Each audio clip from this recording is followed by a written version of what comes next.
Mind map series में हमारे पास alcohol phenol ether chapter अपन discuss करने वाले हैं। कंपाउंड्स है जो एनसीईआरटी के ही हैं, इनके आपको कॉमन नेम याद होने चाहिए, ऑलरेडी याद होंगे, बट अगर नहीं है तो ये नाम याद होने चाहिए आपके पास। इसमें इंपॉर्टेंट बात यह है कि दिमाग में ये रह जाता है कि सर हाइड्रोबोरेशन तो 1 डिग्री एल्कोहल ही बनाता है ओनली, ऐसा नहीं है। अगर प्रोटिक सॉल्वेंट ले रहे हो, उसमें इथाइल एल्कोहल ले रहे हो तो उसको बोब्लांक रिडक्शन, अगर इथाइल एल्कोहल की जगह कोई और यूज कर रहे हो तो उसको बोब्लांक नहीं बोलेंगे, बट प्रोडक्ट सेम बनेगा। आरएक्स एक्सेस में हो तो आरएमजीएक्स जो बना है उसके साथ आगे या तो सब्स्टिट्यूशन रिएक्शन हो जाएगी या एलिमिनेशन हो जाएगी, वो डिपेंड करेगा किस तरीके की सिचुएशन दे रखी है। ध्यान से सुनिएगा कि आपको अगर डिग्री पता करनी है कि हमारे पास, जैसे यहां मैंने बताया कि 1 डिग्री अल्कोहल है, ये 2 डिग्री अल्कोहल है, 3 डिग्री अल्कोहल, तो कैसे पता लगाओगे? हेलो दोस्तों, स्वागत है आप सभी का फिजिक्स वाला की दुनिया में। मैं हूं मोहन सिंह और आज मैं आप सभी के लिए लेके आया बेटा माइंड मैप सीरीज में हमारे पास एल्कोहल फिनोल ईथर चैप्टर अपन डिस्कस करने वाले हैं। ये चैप्टर हमारे सभी पॉइंट ऑफ व्यू से, चाहे बोर्ड्स के एग्जाम के लिए ले लीजिए, चाहे मेंस ले लीजिए, चाहे एडवांस ले लीजिए, सभी एग्जाम्स के लिए बहुत इंपॉर्टेंट है। और इस चैप्टर में भी आपके 11th की कुछ चीजें यूज होती है, जो कि हमारे पास हाइड्रोकार्बन चैप्टर है वहां से चीजें यूज होंगी, तो वो एज इट इज आपको यहां पर यूज करनी है। क्लियर है? साथ ही साथ में आपको जब ये माइंड मैप सीरीज देखोगे तो आपको बहुत ही कम टाइम में इस चैप्टर का रिवीजन पूरे तरीके से हो जाएगा। जितने भी टॉपिक्स आपने क्लास में पढ़े हैं सारे के सारे आपको बहुत कम टाइम में रिवाइज हो जाएगा। और जब आपको शॉर्ट नोट्स बनाने हो ऑर्गेनिक के, तो आप ऑर्गेनिक के शॉर्ट नोट्स भी इसके हेल्प से बना सकते हो। तो जब कभी भी आप कोई भी एग्जाम देने जा रहे हो, ठीक है, चाहे फाइनल एग्जाम्स हो, चाहे अभी आपके जो भी टेस्ट, मॉक टेस्ट वगैरह चल रहे हैं, कोई भी आपको एग्जाम देना है और आपको एल्कोहल फिनोल ईथर का रिवीजन करना है बहुत कम टाइम में, तो आप माइंड मैप सीरीज से रिवाइज कर सकते हो। तो चलिए भाई स्टार्ट करते हैं हम। यहां पर हमारे पास इस चैप्टर में, जो इस लेक्चर में अपन जो डिस्कस करने वाले हैं, वो पहले एल्कोहल डिस्कस करेंगे, फिर ईथर, उसके बाद फिनोल डिस्कस किया जाएगा। क्लियर है? तो चलिए स्टार्ट करते हैं। सबसे पहले हमारे पास कुछ कंपाउंड्स है जो एनसीईआरटी के ही हैं, इनके आपको कॉमन नेम याद होने चाहिए, ऑलरेडी याद होंगे, बट अगर नहीं है तो ये नाम याद होने चाहिए आपके पास। फिनोल है, क्रिसोल, ऑर्थोमेटा पैरा, ये क्रिसोल, ऑर्थोमेटा पैरा क्रिसोल जो है कॉमन नेम है। आईयूपीएसी नेम यहां पर दे रखे हैं, वो आप आईयूपीएसी नेम लिख भी सकते हो। हमारे पास ये डाई हाइड्रोक्सी या डाईओल बोल सकते हैं, हमारे पास बेंजीन के डाईओल है ये। एक है हमारे पास कैटेकोल, अगर ऑर्थो पर लगा हुआ है, मेटा पर लगा हुआ है तो रिसोर्सिनोल, और अगर पैरा पर लगा है तो हाइड्रोक्यूनोन, या फिर इसको बोलते हैं हमारे पास क्यूनोल। क्लियर है? इनके आईयूपीएसी नेम भी दे रखे हैं। अब अपन स्टार्ट करते हैं सबसे पहले एल्कोहल के बारे में। तो एल्कोहल का अगर प्रिपरेशन के बारे में बात करें तो सबसे पहले अपन प्रिपरेशन करेंगे किससे? एलिफेटिक 1 डिग्री एमाइन से। तो एलिफेटिक 1 डिग्री एमाइन से जब अपन प्रिपरेशन करेंगे, तो अगर 1 डिग्री एमाइन एलिफेटिक है, उसकी रिएक्शन अपन NaNO2 या नाइट्रस एसिड के साथ कराए, तो एलिफेटिक जब होता है हमारे पास तो ये अनस्टेबल होता है, तो यहां पर तुरंत N2 निकल जाएगा। अगर ये एरोमेटिक होता है तो 0 से 5 डिग्री सेंटीग्रेड तक स्टेबल होता है एरोमेटिक के केस में, बट एलिफेटिक के केस में अनस्टेबल होता है। यहां पर R प्लस बनेगा और जो R प्लस बनेगा उसमें रीअरेंजमेंट होगा। अब हमारे पास रिएक्शन में इसके बहुत सारे प्रोडक्ट बन सकते हैं। ROH मेजर होगा, उसके अलावा H2O रहता है हमारे पास रिएक्शन में, तो एल्कोहल जो मेजर है NO2 माइनस यहां से आएगा तो ONO बन जाएगा, Cl माइनस हमारे पास यहां से आएगा RCl, और कार्बोकैटायन में से H प्लस निकल के एल्कीन भी फॉर्म हो सकता है। क्लियर है? इंपॉर्टेंट बात यह कि यहां पर रीअरेंजमेंट होगा, तो अगर क्वेश्चन आता है तो रीअरेंज करके आपको एल्कोहल बनाना है। नेक्स्ट हमारे पास आता है एल्कीन से। तो एल्कीन वाली जो रिएक्शन है, जैसा कि मैंने आपको बताया, ये रिएक्शन आप 11th में पढ़ चुके हो, ये वाली रिएक्शन आप 11th में पढ़ चुके हो। तो अगर मैं एल्कीन की रिएक्शन की बात करूं हमारे पास, तो यहां पर दे रखा है आपको RCH double bond CH2, RCH double bond CH2 की अगर मैं बात करूं, RCH डबल बॉन्ड CH2 है, तो इसकी रिएक्शन अगर अपन 3 रिएक्शंस करवा सकते हैं हमारे पास यहां पर।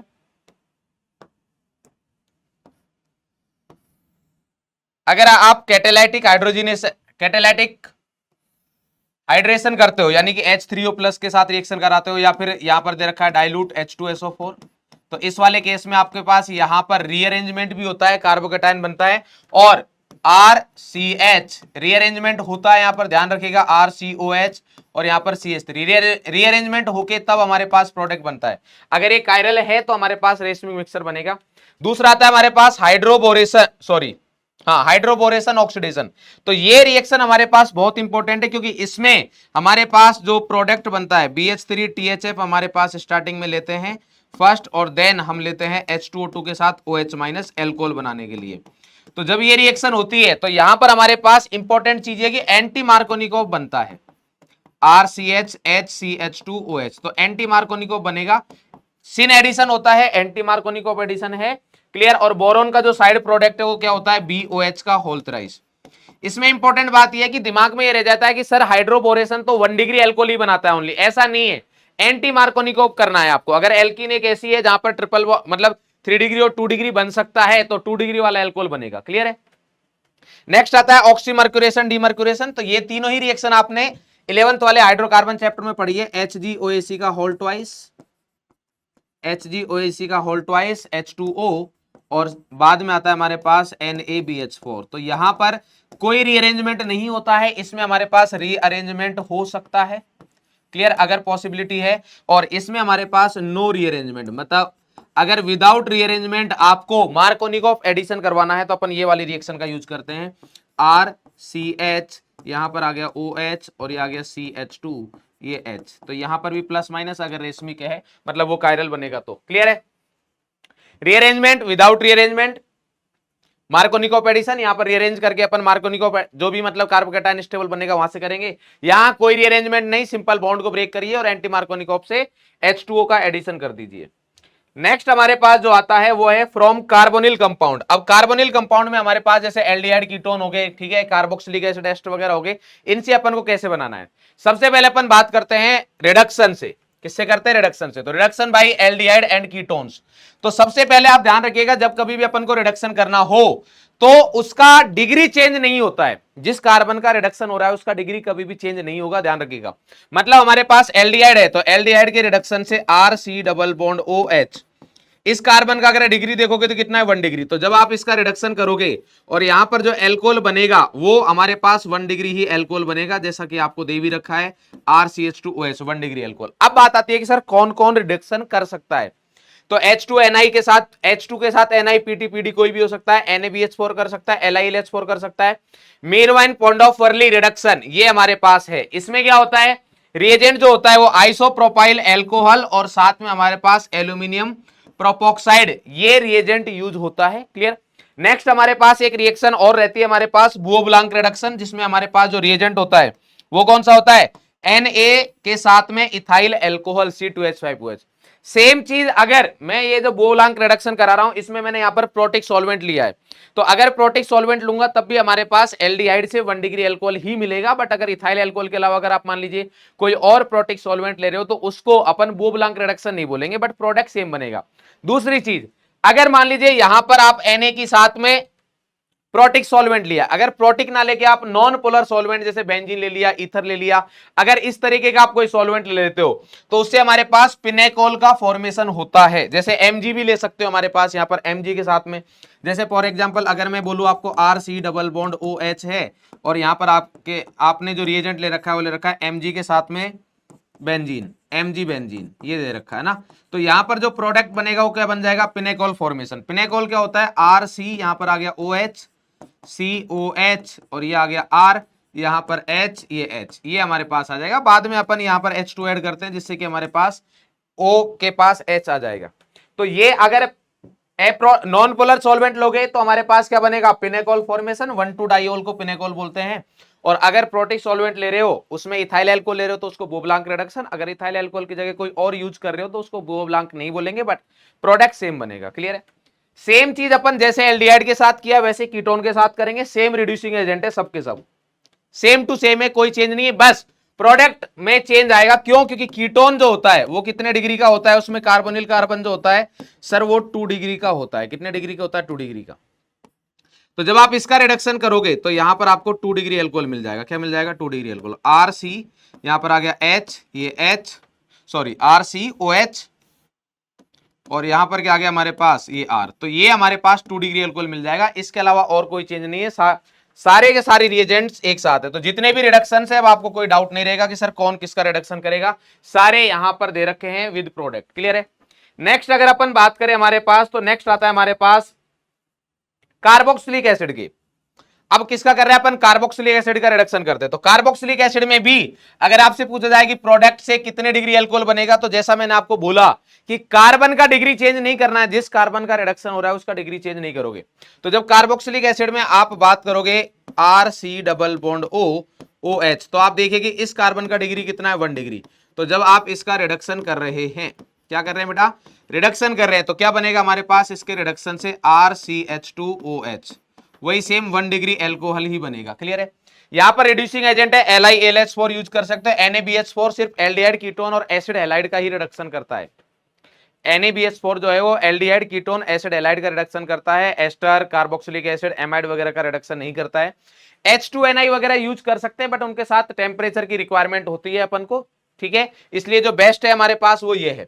और एक आता है हमारे पास BH3 जिसको डाइबोरेन भी बोल सकते हो आप। ये बहुत इंपॉर्टेंट है क्योंकि ये बहुत ज्यादा सेलेक्टिव है। बहुत ज्यादा सेलेक्टिव क्यों बोल रहे हैं? क्योंकि ये ओनली या तो कार्बोक्सिलिक एसिड और एमाइड्स, इन दो का ही रिडक्शन करता है। एसिड एंड एमाइड का ही रिडक्शन कर देगा। एमाइड को करस्पॉन्डिंग एमाइन में बना देगा, जितने डिग्री का एमाइड है उतने डिग्री का एमाइन बन जाएगा। और यहां पर जो हमारे पास कार्बोक्सिलिक एसिड है उससे हमारे पास 1 डिग्री एल्कोहल मिल जाएगा। तो बहुत इंपॉर्टेंट है, ध्यान रखिएगा। अगर एस्टर भी हुआ तो एस्टर को भी रिड्यूस नहीं करता है BH3। क्लियर। नेक्स्ट आता है हमारे पास एस्टर। एस्टर के रिडक्शन के लिए अगर यूज करें हमारे पास, तो एस्टर के रिडक्शन में हमारे पास क्या आता है? रिएजेंट यूज है LiAlH4। क्या है? LiAlH4 है। LiAlH4 जो है हमारे पास वो सेम एल्कोहल बनाएगा। क्या बनाएगा? एल्कोहल। DiBLH भी इसका रिडक्शन करता है। DiBLH भी इसका रिडक्शन करता है एस्टर का, बट उसमें पंगा ये है कि जब DiBLH को आप यूज करोगे तो वो प्रोडक्ट जो है वो एल्डिहाइड बनाएगा, ना कि हमारे पास क्या बनाएगा? एल्कोहल, क्योंकि ये वीक होता है। ये LiLH4 NaBH4 के कंपेयर में क्या रहता है? वीक रहता है। तो ये क्या करता है हमारे पास, जो एक ही मतलब एस्टर से एल्डिहाइड तक लेके आएगा। वो ब्लैंक रिडक्शन सेम ही है हमारे पास जो अपन ने एस्टर एल्डिहाइड और कीटोन में पढ़ा है। यहां पर अगर देखोगे तो मैंने बोला है कि एस्टर का जब आप रिडक्शन कर रहे हो तो प्रोडक्ट बनेगा 1 डिग्री एल्कोहल प्लस एल्कोहल। यहां डिग्री नहीं लिखा है, जानबूझ के नहीं लिखा है और रेड कलर से मार्क किया गया है, मतलब यहां पर खतरा है। खतरा क्यों है? क्योंकि जब आप इसका रिडक्शन कर रहे हो तो दूसरा कार्बन का जो डिग्री रहेगा दूसरा, वो आप खुद डिसाइड करोगे। मतलब यहां पर ये जो है, अब इस कार्बन का डिग्री तो 1 है, तो यहां पर जब आप रिडक्शन कर रहे हो, जो भी रिड्यूसिंग एजेंट ले रहे हो, मान लीजिए LiLH4, तो इस कार्बन का तो प्रोडक्ट बनेगा वही सेम 1 डिग्री RCH2OH। जो कार्बोनिल कार्बन है उसका तो वही बन गया, प्लस यहां पर ये तो 1 डिग्री बन गया। इस कार्बन का जो जितना डिग्री ये एल्काइल होगा, यहां पर R है, उतना ही डिग्री का एल्कोहल बनेगा। तो इसका डिग्री आप अगर ये मान लीजिए यहां पर टर्सरी ब्यूटो मतलब ये कार्बन जो है जिसके साथ ऑक्सीजन जुड़ा है उसका डिग्री 3 हुआ तो 3 डिग्री अल्कोहल बन जाएगा, डिग्री 2 हुआ तो 2 डिग्री अल्कोहल बन जाएगा, डिग्री 1 हुआ तो 1 डिग्री अल्कोहल बन जाएगा। डिपेंड करेगा कि ये हमारे पास कितने डिग्री का है, उतने ही डिग्री का हमारे पास एल्कोहल बनेगा। क्लियर है। अब आता है हमारे पास प्रिपरेशन में कार्बोनिल कंपाउंड से ही है, बट अब है हमारे पास ग्रिग्नार्ड रिएजेंट। तो अब ग्रिग्नार्ड रिएजेंट को थोड़ा पढ़ते हैं, पूरा का पूरा अपन यहीं पर। क्लियर है। ग्रिग्नार्ड रिएजेंट के बारे में अगर बात करें तो सबसे पहले हमारे पास ये ऑर्गेनोमेटेलिक कंपाउंड्स है। क्या है? ऑर्गेनोमेटेलिक कंपाउंड्स है। तो ऑर्गेनोमेटेलिक कंपाउंड्स क्या होते हैं हमारे पास? जब मेटल का बॉन्ड डायरेक्टली किसके साथ हो? कार्बन के साथ, तो उसको अपन क्या बोलते हैं? ऑर्गेनोमेटेलिक कंपाउंड्स बोलते हैं। अब यहां पर प्रिपरेशन की बात करें तो आर एक्स की रिएक्शन अपन किसके साथ कराते हैं? Mg के साथ कराते हैं, तो अपन को RMgX बन जाता है। बट यहां पर एक पॉइंट है। पॉइंट क्या है कि Rx और Mg का जो रेशियो है वो 1:1 ही होना चाहिए। इन दोनों का जो रेशियो है वो कितना होना चाहिए? 1:1 रेशियो होना चाहिए, क्योंकि अगर आपने रेशियो चेंज कर दिया तो हमारे पास फर्दर रिएक्शन हो जाएगी। अगर आपने Rx एक्सेस में हुआ, Rx एक्सेस में हो तो RMgX जो बना है उसके साथ आगे या तो सब्स्टिट्यूशन रिएक्शन हो जाएगी या एलिमिनेशन हो जाएगी। वो डिपेंड करेगा किस तरीके की सिचुएशन दे रखी है। अगर एल्काइल एलाइड बल्कि नहीं हुआ तो सब्स्टिट्यूशन, और अगर बल्कि हुआ तो क्या हो जाएगा? एलिमिनेशन। तो if Rx is in excess then further alkane और एल्कीन विल फॉर्म। क्लियर है। यहां पर जो RMgX की जो रिएक्शन होती है प्रिपरेशन की, वो हमारे पास सरफेस फिनोमिना होता है, सरफेस पर होती है मेटल के, इसलिए यहां पर स्टेरिक हिंड्रेंस के इनवर्सली प्रोपोर्शनल रहेगा। तो जितना ज्यादा Rx का साइज होगा, रेट ऑफ रिएक्शन उतनी कम होगी, और लिविंग ग्रुप जितना अच्छा है Rx का, उतनी रेट ऑफ रिएक्शन क्या है? ज्यादा है। क्लियर। जब आप RMgX प्रिपेयर कर रहे हो तो एक बात का ध्यान रखना है कि RMgX जब प्रिपेयर कर रहे हो तो जो एल्काइल वाला पार्ट है आर ग्रुप जो है वो प्रेजेंट नहीं होना चाहिए। जैसे मान लीजिए एल्डिहाइड के साथ रिएक्ट करता है ना, एसिड्स के साथ करता है, ketone, ester, acid halide, anhydride, ऐसे ग्रुप प्रेजेंट नहीं होने चाहिए जो किसके साथ रिएक्ट कर सके? RMgX के साथ रिएक्ट करते हैं वो प्रेजेंट। Rx प्रेजेंट हो तो चलेगा, उसके अलावा कोई ऐसा ग्रुप प्रेजेंट ना हो जो RMgX के साथ रिएक्ट करता है, अदरवाइज वो नहीं बनेगा, इंट्रामोलिकुलर रिएक्शन हो जाएगी। क्लियर है। अब आता है हमारे पास इसकी केमिकल प्रॉपर्टीज के बारे में बात करें तो केमिकल प्रॉपर्टीज में RMgX को अगर देखा जाए तो RMgX जो है हमारे पास वो R के ऊपर पार्शियल नेगेटिव चार्ज है, Mg के ऊपर पार्शियल पॉजिटिव चार्ज है, तो R माइनस जो है वो बेस की तरह और साथ ही साथ में न्यूक्लियोफाइल की तरह काम कर सकता है।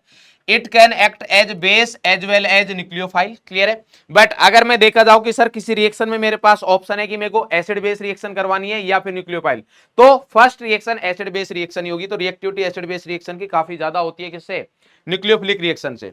एसिड बेस रिएक्शन, कोई भी एसिडिक हाइड्रोजन मिले उसमें ये वाला जो आर है, आरएमजीएक्स का जो आर है, वो हमारे पास प्रोडक्ट बना लेगा। अब मैं यहां पर एल्केन इसलिए नहीं लिख रहा हूं क्योंकि अगर ये बेंजीन हुआ पीएच, तो यहां पर क्या बन जाएगा? पीएचएच, बेंजीन बन जाएगा। तो ये जो भी होगा उसके अकॉर्डिंग आएगा। और एसिडिक हाइड्रोजन किसी का भी हो सकता है, वाटर का हो सकता है, एमाइन का हो सकता है, एमाइड का हो सकता है, क्लियर है। जिसका भी एसिडिक हाइड्रोजन है वो सब रिएक्ट कर जाते हैं।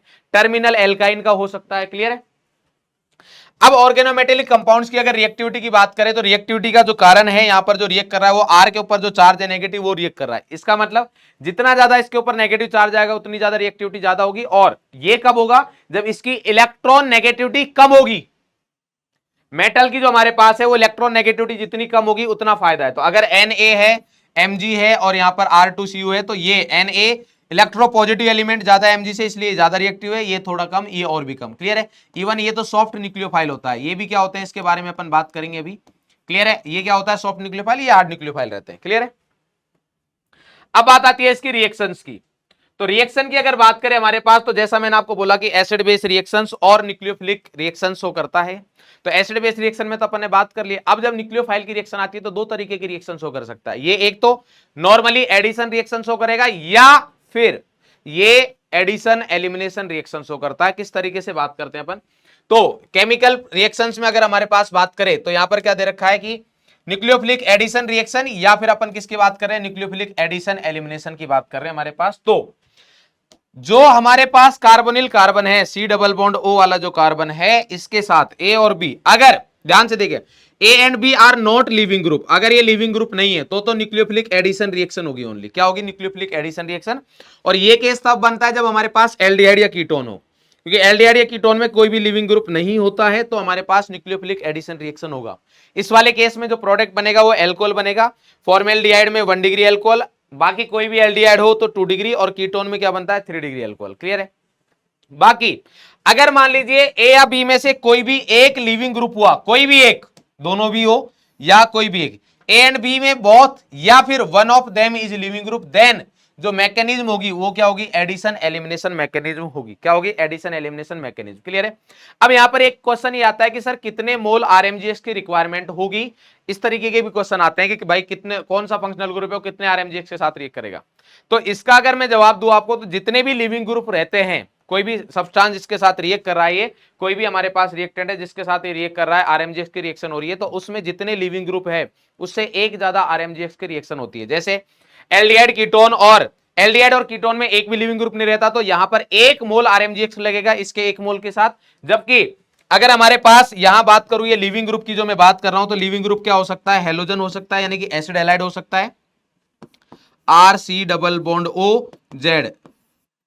ए और बी क्या हो सकते हैं? ए एंड बी क्या हो सकते हैं? मैं बात कर रहा हूं यहां पर ए एंड बी हेलोजन हो सकते हैं, A and B O R dash हो सकते हैं, ओ आर हो सकते हैं, मतलब ए एंड बी हमारे पास O C double bond O R dash हो सकते हैं। मतलब ये क्या हो गया हमारे पास?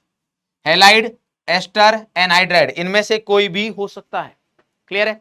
ये हमारे पास चीजें हो सकती है। अगर इनमें से कोई भी है तो इसका मतलब ये लिविंग ग्रुप की फॉर्म में निकल जाएंगे, और जितने लिविंग ग्रुप होंगे उससे एक ज्यादा आरएमजीएक्स की अपन को रिक्वायरमेंट होगी, क्लियर है। अब ध्यान से सुनिएगा कि आपको अगर डिग्री पता करनी है कि हमारे पास, जैसे यहां मैंने बताया कि 1 डिग्री एल्कोहल है, ये 2 डिग्री एल्कोहल है, 3 डिग्री एल्कोहल, तो कैसे पता लगाओगे?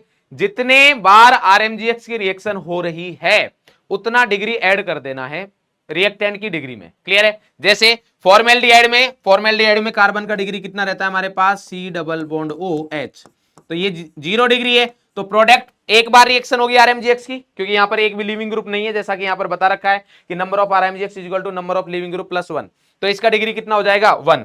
यहां पर अगर हमारे पास R C double bond O H की बात करूं तो यहां पर इसका डिग्री 1 है, तो एक बार रिएक्शन होगी तो डिग्री 2। कीटोन में डिग्री 2 रहती है, तो प्रोडक्ट में कितना बन जाएगा? 3 degree alcohol.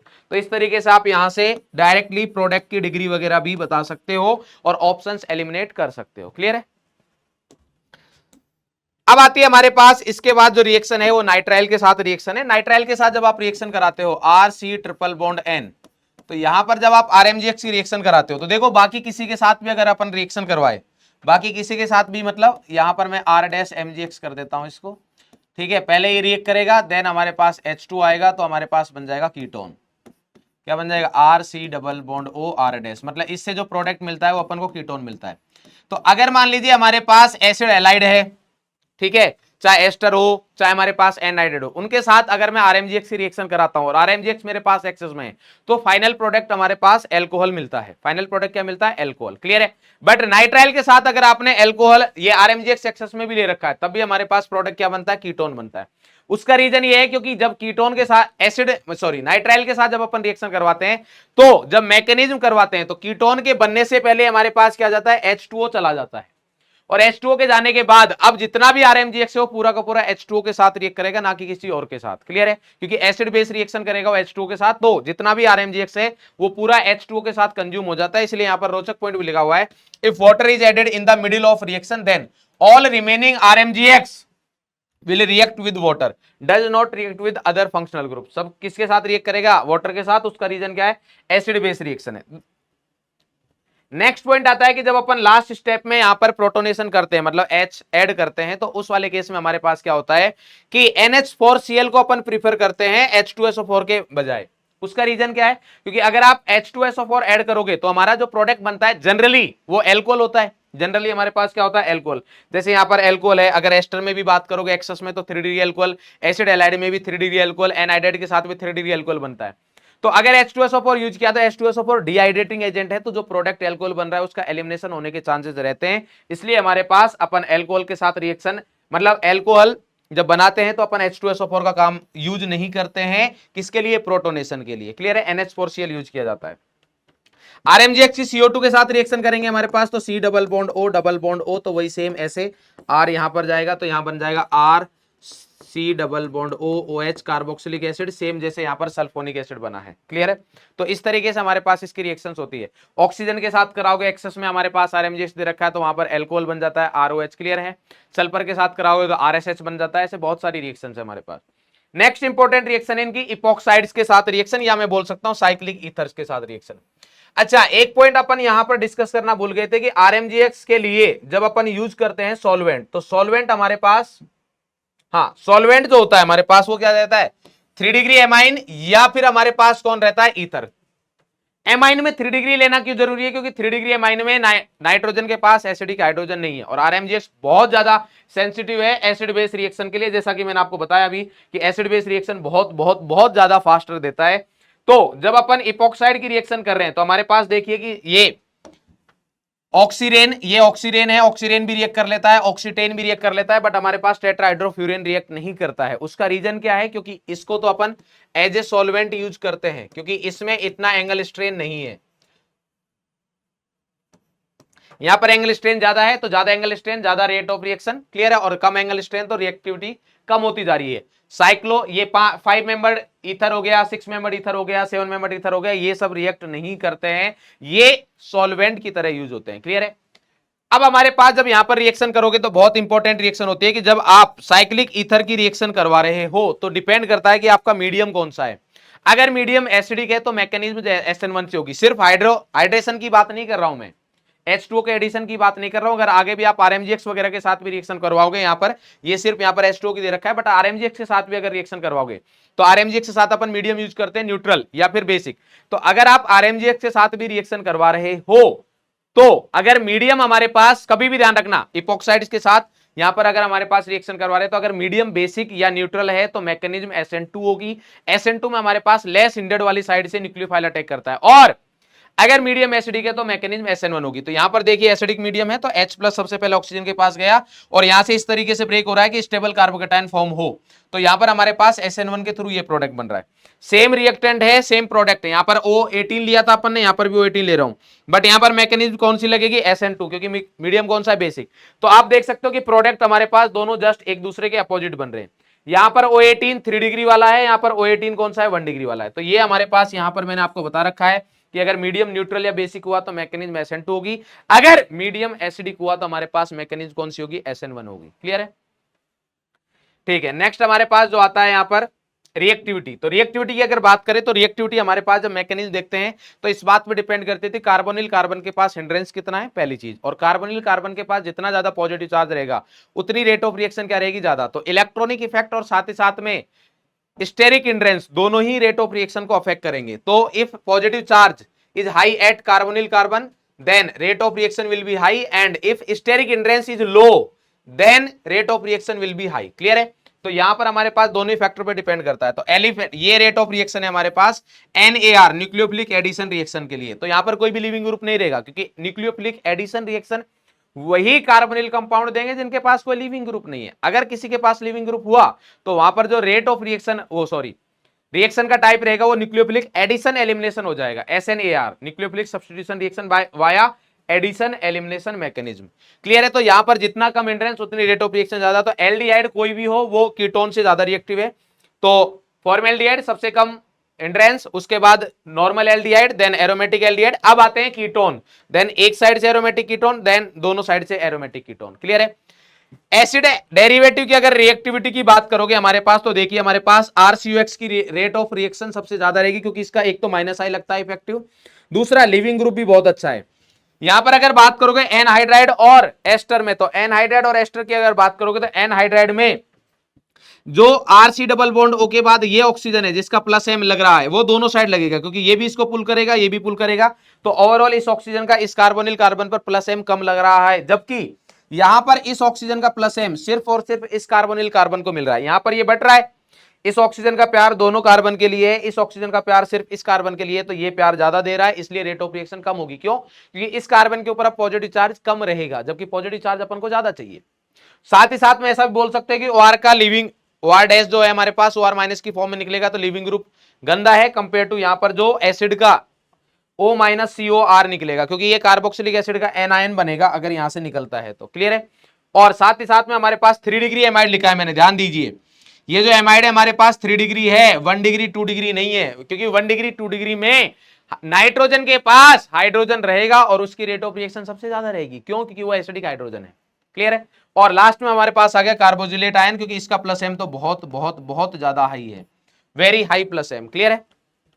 Even normal RMGX react ही नहीं करता, यहां पर रिएक्शन करवाने के लिए अपन को RNA या RLI यूज करना पड़ता है। क्लियर है? चलिए अब हम बात करते हैं हमारे पास जो मैं आपसे बात कर रहा था सॉफ्ट एंड हार्ड न्यूक्लियोफाइल के बारे में। तो सॉफ्ट न्यूक्लियोफाइल और हार्ड न्यूक्लियोफाइल क्या रहते हैं? सॉफ्ट और हार्ड न्यूक्लियोफाइल के बारे में बात कर रहे थे अपन। तो हार्ड न्यूक्लियोफाइल क्या होता है? जहां चार्ज डेंसिटी ज्यादा है उसको अपन बोलते हैं hard nucleophile. High charge density जैसे OH माइनस RO माइनस मतलब सेकंड पीरियड के एनायन, RMGX RNA RLI ये सब क्या है हमारे पास हार्ड न्यूक्लियोफाइल है। सॉफ्ट न्यूक्लियोफाइल क्या रहता है? जहां पर इलेक्ट्रॉन डेंसिटी कम है उसको अपन बोलते हैं सॉफ्ट न्यूक्लियोफाइल। सॉफ्ट न्यूक्लियोफाइल किसको बोलते हैं? जहां पर इलेक्ट्रॉन डेंसिटी क्या है? कम है, उसको क्या बोलते हैं अपन? Soft nucleophile. तो अगर सॉफ्ट न्यूक्लियोफाइल में बात करोगे लो चार्ज डेंसिटी जैसे हमारे पास एनायन हो गए third period fourth period I minus SH minus R2CuLi, ये बहुत इंपॉर्टेंट है। R2CuLi RMGX के साथ अगर CuX दे रखा है तो भी वो सॉफ्ट न्यूक्लियोफाइल होगा। R2Cu ये भी हमारे पास क्या है? सब सॉफ्ट न्यूक्लियोफाइल है। क्लियर है? हार्ड इलेक्ट्रोफाइल क्या होते हैं? अगर ज्यादा चार्ज डेंसिटी है पॉजिटिव वाली, है ना, तो यहां पर H प्लस है, ये हार्ड इलेक्ट्रोफाइल है, और कार्बोनिल जो ग्रुप रहता है ये भी क्या आता है? हार्ड इलेक्ट्रोफाइल में आता है, दोनों ही। सॉफ्ट इलेक्ट्रोफाइल में क्या रहता है हमारे पास? सॉफ्ट इलेक्ट्रोफाइल की अगर आप बात करोगे तो सॉफ्ट इलेक्ट्रोफाइल में देखिए हमारे पास क्या है, यहां पर जब आप सॉफ्ट इलेक्ट्रोफाइल की बात करोगे तो डायरेक्टली तो हमारे पास पॉजिटिव चार्ज क्रिएट नहीं होना चाहिए। देखो अगर हमारे पास कुछ ऐसा है RCH डबल बॉन्ड CH, तो अगर मैं आपसे पूछा जाऊं कि ये एल्किन न्यूक्लियोफाइल है या इलेक्ट्रोफाइल तो आप बोलोगे sir carbon carbon same atoms के बीच में मल्टीपल बॉन्ड होता है तो न्यूक्लियोफाइल का काम करता है, तो ये तो न्यूक्लियोफाइल हुआ। बिल्कुल सही बात है आपकी, बट ये इलेक्ट्रोफाइल हो सकता है अगर यहां पर मैं कोई इलेक्ट्रॉन खींचने वाला ग्रुप लगा दूं। तो मान लीजिए हमारे पास ये लग गया है तो अब इसका क्या लगेगा? माइनस M, तो माइनस M की वजह से यहां पर पॉजिटिव चार्ज आएगा, तो अब ये वाला जो इसके ऊपर क्या बनेगा? पॉजिटिव, तो ये सॉफ्ट इलेक्ट्रोफाइल है क्योंकि इस कार्बन के ऊपर पॉजिटिव आ रहा है बट इसका जो पास वाला एटम है जहां से बॉन्ड रोटेट हो रहा है वो मोर इलेक्ट्रॉन नेगेटिव नहीं, यहां पर तो मोर इलेक्ट्रॉन नेगेटिव है, तो यहां पर ज्यादा पॉजिटिव चार्ज आ रहा है या कम पॉजिटिव चार्ज आ रहा है जिसकी वजह से ये सॉफ्ट इलेक्ट्रोफाइल कंसिडर होता है। अब इंपॉर्टेंट बात यह है कि जैसा अपन बोलते हैं अपोजिट चार्ज अट्रैक्ट, तो वो बात समझ में आती है, बट यहां पर ऐसा है कि अपोजिट अट्रैक्ट तो करेंगे, मतलब न्यूक्लियोफाइल के पास इलेक्ट्रोफाइल जाएगा, इलेक्ट्रोफाइल के पास न्यूक्लियोफाइल, बट सेम के पास सेम जाएगा। सेम के पास सेम का क्या मतलब है कि अगर स्ट्रॉन्ग न्यूक्लियोफाइल, मतलब या ऐसे बोले हार्ड न्यूक्लियोफाइल है तो हार्ड इलेक्ट्रोफाइल के पास जाएगा। अगर मैं बोलूं कि हमारे सॉफ्ट न्यूक्लियोफाइल है तो सॉफ्ट इलेक्ट्रोफाइल के पास जाएगा। तो यहां पर ब्रह्म ज्ञान दे रखा है आपको, सॉफ्ट न्यूक्लियोफाइल सॉफ्ट इलेक्ट्रोफाइल के पास जाएगा and hard nucleophile hard electrophile के पास जाएगा। इसका बहुत ही बेहतरीन एग्जांपल है आरएमजीएक्स के, आपने इस तरीके के क्वेश्चन भी देखे होंगे। यहां पर देखिए, ये हमारे पास CH3 CH double bond CH C double bond O CH3, ये आपको पता है कि सॉफ्ट इलेक्ट्रोफाइल है। और यहां पर अगर देखोगे तो ये क्या है, हार्ड इलेक्ट्रोफाइल। तो अगर आप यहां पर ये आरएमजीएक्स है तो आरएमजीएक्स में अब कोई भी कॉपर वगैरह मिक्स नहीं है, इसका मतलब ये हार्ड न्यूक्लियोफाइल है। तो हार्ड न्यूक्लियोफाइल है इसलिए ये हार्ड इलेक्ट्रोफाइल के पास गया है। सिंपल यहां पर रिएक्शन हुई है, डबल बॉन्ड के साथ कोई छेड़छाड़ नहीं की गई। इनका व्यवहार बहुत सिंपल है, बहुत सिंपल नेचर रखते हैं कि भाई साहब हार्ड इलेक्ट्रोफाइल हार्ड न्यूक्लियोफाइल के पास ही जाएगा, हार्ड और सॉफ्ट वाला सॉफ्ट के पास जाएगा। अब यहां पर देखिए हमारे पास जो ये सॉफ्ट इलेक्ट्रोफाइल था, अभी हमारे पास आरएमजीएक्स के साथ में क्या है, CuCl आया। अब क्या हो गया, सॉफ्ट न्यूक्लियोफाइल हो गया। तो सॉफ्ट न्यूक्लियोफाइल वाला जो है, अब ये सॉफ्ट न्यूक्लियोफाइल है तो ये यहां पर अटैक करेगा और यहां से हमारे पास जो प्रोडक्ट बनेगा फाइनली ये वाला प्रोडक्ट बन जाएगा। मतलब जो एडिशन हो रहा है वो डबल बॉन्ड पर हो रहा है, ना कि कार्बोनिल कार्बन पर। क्लियर है? तो बहुत ही इंपॉर्टेंट रिएक्शन है, यहां से क्वेश्चन बन सकता है। क्लियर है? अब आती है हमारे पास एल्कोहल की फिजिकल प्रॉपर्टीज के बारे में बात करते हैं। तो एल्कोहल की फिजिकल प्रॉपर्टीज में सबसे पहला आता है हमारे पास बॉइलिंग पॉइंट। तो बॉइलिंग पॉइंट की अगर बात करें हमारे पास तो वही सेम चीज कि मॉलिक्यूलर वेट के डायरेक्टली प्रोपोर्शनल है। क्लियर? नेक्स्ट आता है हमारे पास कि अगर सर मॉलिक्यूलर वेट समान इक्वल हुआ तो boiling point inversely proportional to branching. और इसके बाद अगर ऑब्वियस है कि हमारे पास किस पर डिपेंड करेगा, OH एल्कोहल पर डिपेंड करेगा। जितने ज्यादा OH ग्रुप होंगे उतना ज्यादा हाइड्रोजन बॉन्डिंग होगी एल्कोहल के मॉलिक्यूल्स के बीच में, और उतना ज्यादा क्या रहेगा हमारे पास, बॉइलिंग पॉइंट भी रहेगा। तो boiling point directly proportional to number of OH groups भी रहेगा। किसके रहेगा, नंबर ऑफ OH ग्रुप के भी डायरेक्टली प्रोपोर्शनल रहने वाला है। क्लियर है? यहां पर हमारे पास दे रखा है। नेक्स्ट है हमारे पास, अगर मैं बात करूं कि अगर कंपेरेबल मॉलिक्यूलर मास दे रखा है, ये तो हमारे पास नॉर्मल आ गया।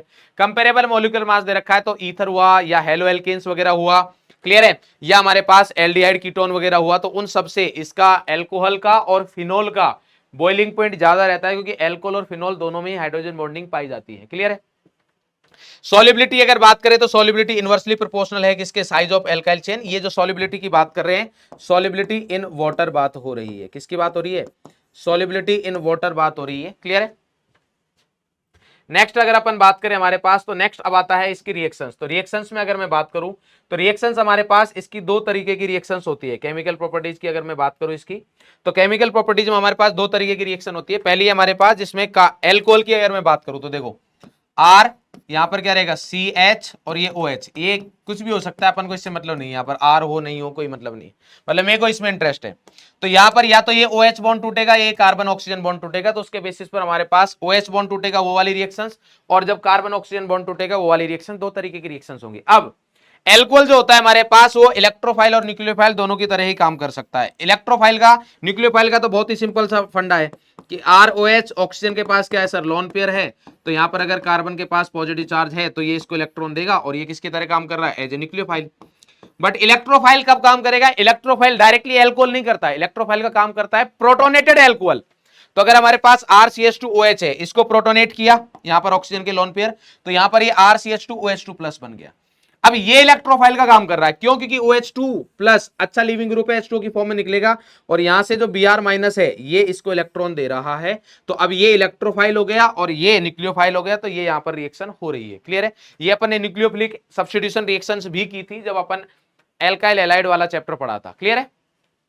अब अपन सबसे पहले बात करेंगे, अब ध्यान से देखिएगा, जब अपन बात कर रहे हैं हमारे पास कि sir alcohol act as nucleophile, तो हमारे पास जो बॉन्ड ब्रेक हो रहा है यहां पर OH बॉन्ड ब्रेक होगा। कौन सा बॉन्ड ब्रेक होगा, OH।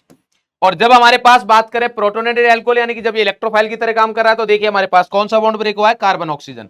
तो यहां पर जो बॉन्ड ब्रेक होगा वो कौन सा बॉन्ड ब्रेक होगा, कार्बन ऑक्सीजन OH वाला। क्लियर है?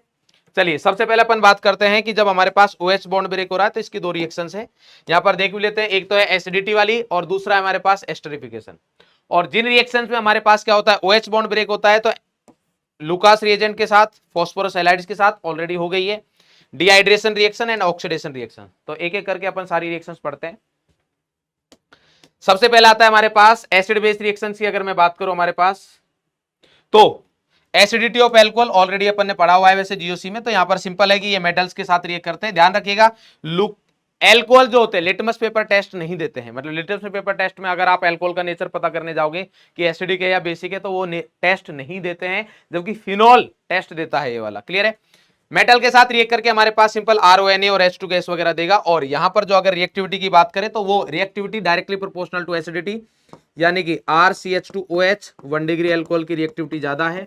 देन हमारे पास आ जाएगा RCHROH, ये 2 डिग्री एल्कोहल आ गया। और इनसे ज्यादा रिएक्टिविटी किसकी रहेगी हमारे पास 3 डिग्री एल्कोहल की, सॉरी 3 डिग्री एल्कोहल की सबसे कम रिएक्टिविटी रहेगी क्योंकि ये उतना ही लेस एसिडिक है। क्लियर है?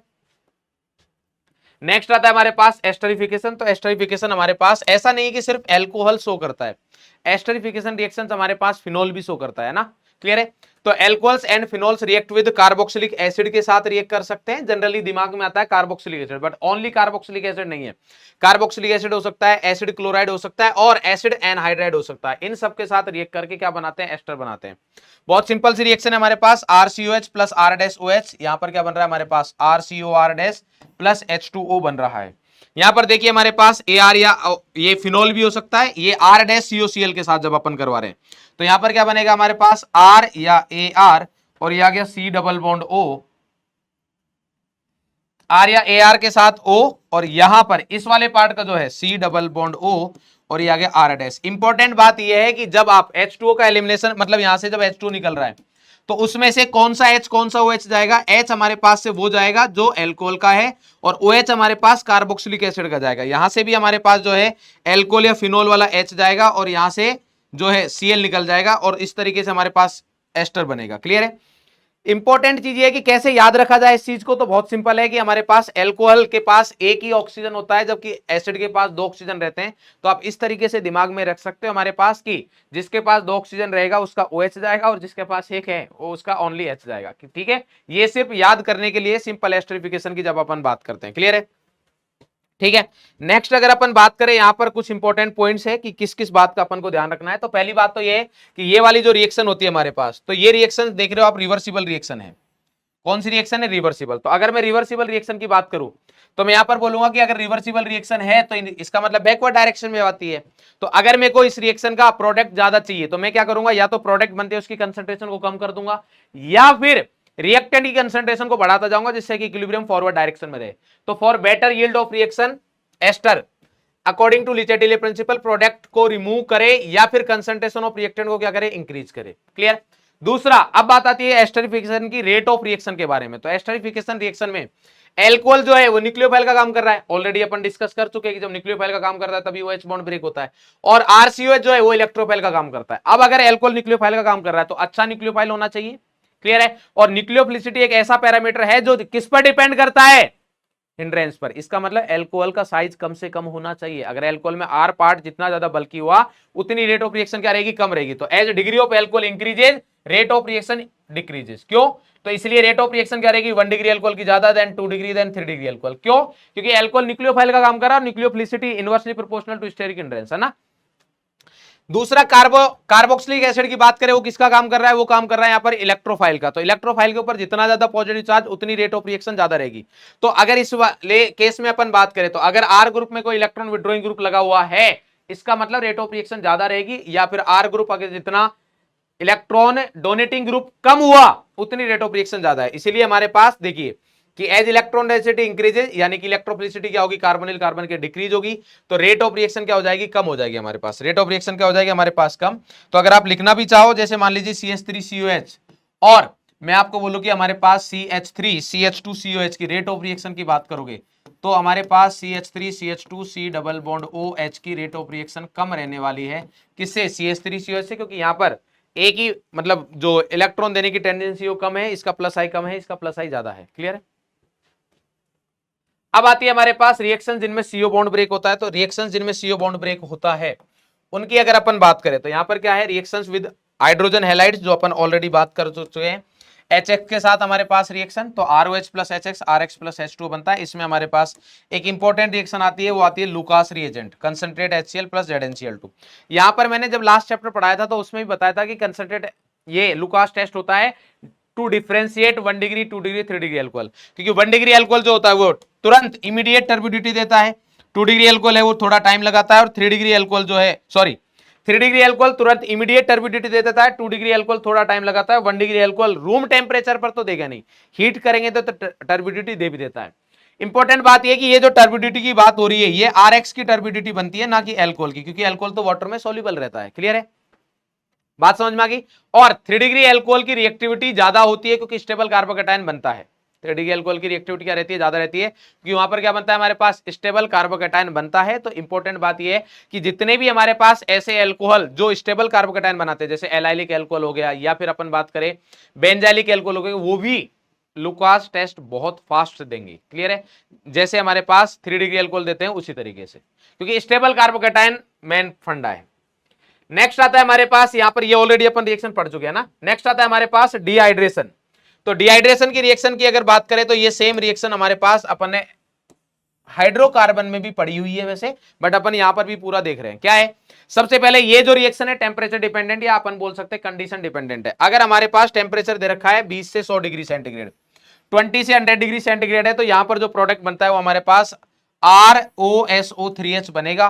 क्लियर, सिंपल, कोई डिहाइड्रेशन तो होगा बट HSO4 माइनस है, वही हमारे पास अटैक कर देता है। R प्लस इंटरमीडिएट बनता है कार्बोकेटायन, तो रीअरेंजमेंट होगा। अगर टेम्परेचर को मैं कितना कर दूं, 140 से 160 डिग्री सेंटीग्रेड कर दिया जाए, एंड एल्कोहल किसमें हो, एक्सेस में, तो यहां पर हमारे पास ईथर का प्रिपरेशन होता है। इसको कंटिन्यूअस ईथरिफिकेशन भी बोलते हैं, कंटिन्यूअस ईथरिफिकेशन भी बोलते हैं। तो यहां पर हमारे पास होगा क्या कि इस वाले केस में ROH कंसंट्रेट H2SO4 है, तो ये हमारे पास वही सेम रिएक्शन होगी। इंपॉर्टेंट बात ये कि यहां पर जो मैकेनिज्म है वो कौन सी है, SN2।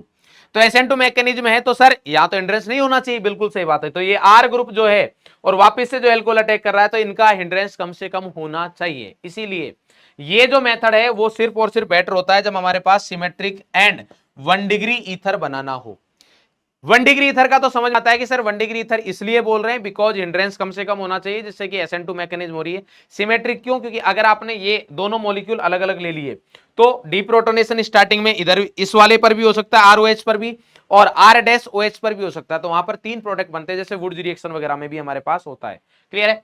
और तीसरा केस, ये हमारे पास फर्स्ट था, ये A पॉइंट बोल सकते हैं, ये हमारे पास B पॉइंट है, और तीसरा पॉइंट है हमारे पास C पॉइंट, कि अगर टेम्परेचर 160 डिग्री 160 से ज्यादा हो तो हमारे पास जो मैकेनिज्म होगी वो कौन सी होगी, E1 रिएक्शन, जो कि अपन ऑलरेडी डिटेल में पढ़ चुके हैं। यहाँ पर सारी चीजें 3 डिग्री एल्कोहल की रिएक्टिविटी ज्यादा रहेगी, देन 2 डिग्री, देन 1 डिग्री, सब रीअरेंजमेंट वगैरह सब कुछ होता है यहाँ पर। क्लियर है। चलिए नेक्स्ट अगर अपन बात करें हमारे पास, तो नेक्स्ट आता है हमारे पास ऑक्सीडेशन। तो ऑक्सीडेशन की अगर मैं बात करूं तो ऑक्सीडेशन में हमारे पास 1 degree 2 degree alcohol 3 degree alcohol का ऑक्सीडेशन करते हैं अपन। तो 1 डिग्री अल्कोहल में हमारे पास अगर स्ट्रॉन्ग ऑक्सीडाइजिंग एजेंट है तो एक कार्बन का यहाँ पर कार्बोक्सी, मतलब जितने डिग्री का एल्कोहल है उतने ही डिग्री का हमारे पास यहाँ पर प्रोडक्ट बनता है ऑक्सीडेशन में भी। जैसे रिडक्शन में डिग्री चेंज नहीं होता था, ऐसे ऑक्सीडेशन में भी चेंज नहीं होगा। तो अगर 1 डिग्री एल्कोहल है तो यहाँ पर कार्बोक्सिलिक एसिड बन जाएगा। अगर स्ट्रॉन्ग ऑक्सीडाइजिंग एजेंट ले रहे हैं और माइल्ड ले रहे हैं तो हमारे पास एल्डिहाइड पर ही रुक जाएगा। अगर 2 डिग्री एल्कोहल है तो यहां से सिर्फ और सिर्फ एक H हट सकता है, एक H यहां से हटेगा। क्लियर। तो यहां पर 2 डिग्री एल्कोहल से कीटोन ही बनेगा, चाहे स्ट्रॉन्ग हो और चाहे हमारे पास क्या हो, माइल्ड हो, दोनों ही केस में। और अगर हमारे पास यहां पर 3 डिग्री एल्कोहल है तो स्ट्रॉन्ग ऑक्सीडाइजिंग एजेंट या माइल्ड ऑक्सीडाइजिंग एजेंट हो तो नो रिएक्शन। क्यों, क्योंकि इसके पास कार्बन के पास H ही नहीं है। कार्बन के पास H का होना जरूरी है जब हमारे पास अपन ऑक्सीडेशन करवा रहे हैं। अब बात आती है कि सर स्ट्रॉन्ग कौन से, माइल्ड कौन से, तो यहां पर स्ट्रॉन्ग ऑक्सीडाइजिंग एजेंट और माइल्ड वाले दे रखे हैं सारे के सारे। ध्यान रखिएगा, अगर कभी भी ऑक्सीडाइजिंग एजेंट के साथ वाटर दे रखा है या एसिड दे रखा है, इसका मतलब वो स्ट्रॉन्ग ऑक्सीडाइजिंग एजेंट है। जैसे CrO3 के साथ H2O दे रखा है तो ये क्या हो गया, स्ट्रॉन्ग। CrO3 के साथ यहाँ पर नॉन पोलर सॉल्वेंट CH2Cl2 या CrO3 के साथ CHCl3 दे रखा है तो ये माइल्ड ऑक्सीडाइजिंग एजेंट है। क्लियर है। जोन्स रिएजेंट होता है हमारे पास CrO3 plus H2SO4, dilute H2SO4, इसको जोन्स बोलते हैं। तो ये सब स्ट्रॉन्ग है और ये माइल्ड है। स्ट्रॉन्ग में भी हम अगर इन दोनों की मैं बात करूं तो ये दोनों कार्बन कार्बन डबल बॉन्ड वगैरह को भी अफेक्ट करते हैं, कार्बन कार्बन ट्रिपल बॉन्ड वगैरह को भी अफेक्ट करते हैं, जो कि अपन ने हाइड्रोकार्बन में पढ़ा है।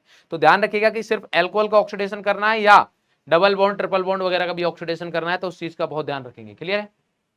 ये सब के सब हमारे पास माइल्ड है। इसमें जो इंपॉर्टेंट है वो कॉपर प्लस हीट वाला या मेटल प्लस हीट वाला इंपॉर्टेंट है। क्यों इंपॉर्टेंट है, क्योंकि अगर मैं बात करूं हमारे पास कॉपर प्लस हीट, तो अगर 1 degree alcohol mild oxidising agent होता है, एल्डिहाइड देगा, 2 डिग्री से कीटोन दे देगा।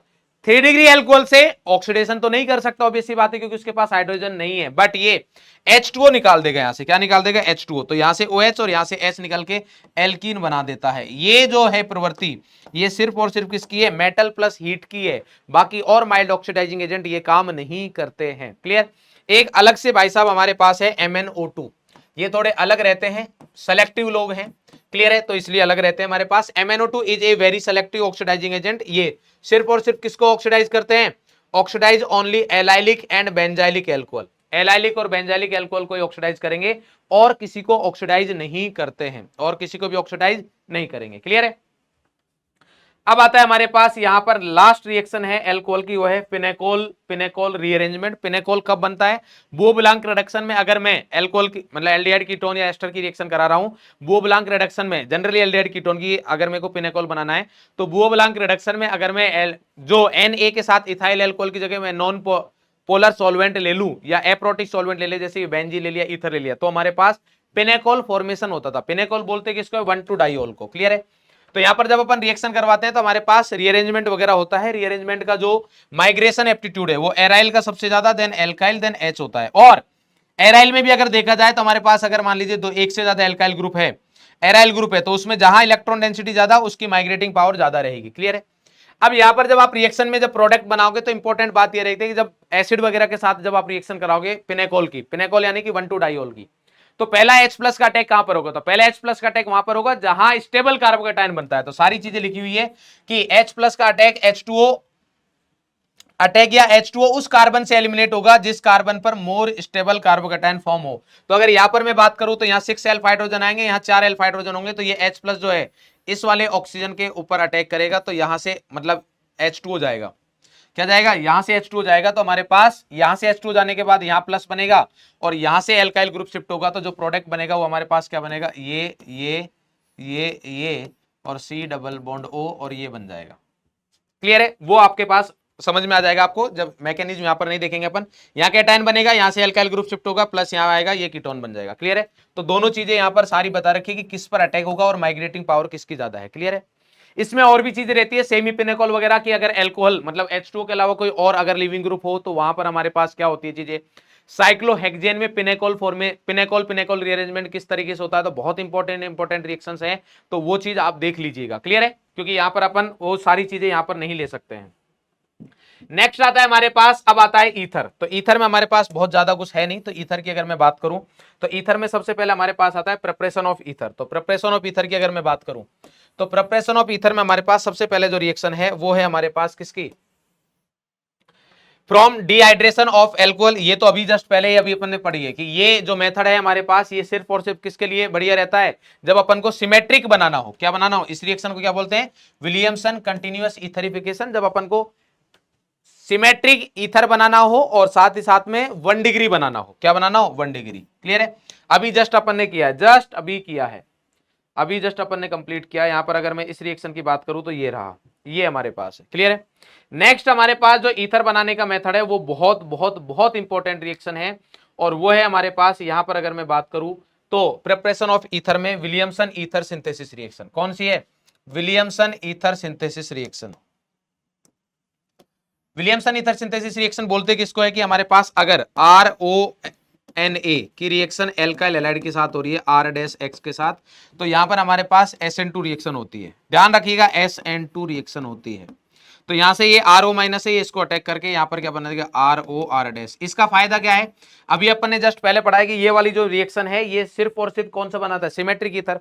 बट इससे अपन सिमेट्रिक और एसिमेट्रिक दोनों ईथर बना सकते हैं। Can be prepared symmetric as well as asymmetric ether. और बट यहां पर खतरा बहुत है। खतरा क्यों है? क्योंकि अगर आप यहां पर देखोगे तो आपको यह भी समझ में आ रहा हो कि sir RO minus alkyl halide, sir ये तो एलिमिनेशन की भी कंडीशन हो गई। बिल्कुल सही बात है। तो अगर जैसे ये बल्कि हुआ R-X जैसे ही बल्कि मतलब 2 डिग्री पर भी अगर पहुंच गया तो मेजर प्रोडक्ट एलिमिनेशन वाला होगा। सुना मैंने ध्यान से क्या बोला?